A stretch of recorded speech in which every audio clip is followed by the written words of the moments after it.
আমি ধরে শ্রাবণী আজকে আমার বাড়িতে হঠাৎ করে দেখো সন্ধ্যা এখন লোক চলে এসছে, তাই জন্য কী বানাবো, এ দেখো দই, চিনি, এ দেখো গোলাপ জল নিয়েছি, আর কাজু বাদাম আর চিনাবাদাম কাঁচা, এই দিয়ে ঠান্ডা এই গরমে প্রাণ জুড়ানো লস্যি বানিয়ে দেবো।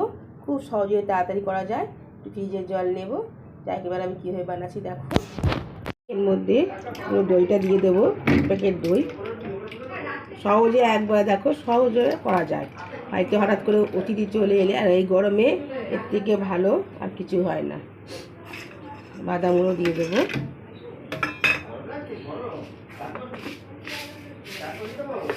চিনি দিয়ে দিলাম। এবার মেশাবো ঠান্ডা জল।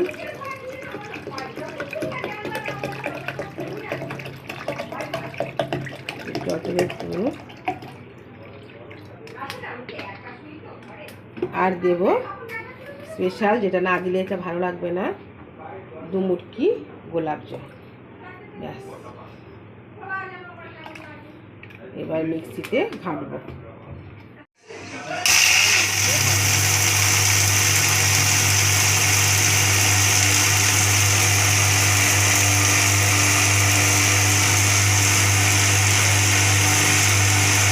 লস্যি কমপ্লিট হয়ে গেছে,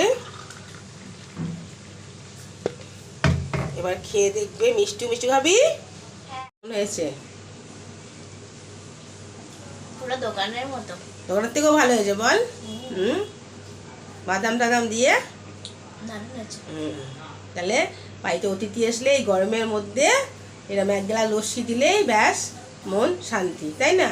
যে বাড়িতে সবসময় এটা মানে যখন তখন এটা করা যায়, কোনো ঝামেলাই নেই। তাই দেরি না করে তোমরাও লস্যিটা করে ফেলো।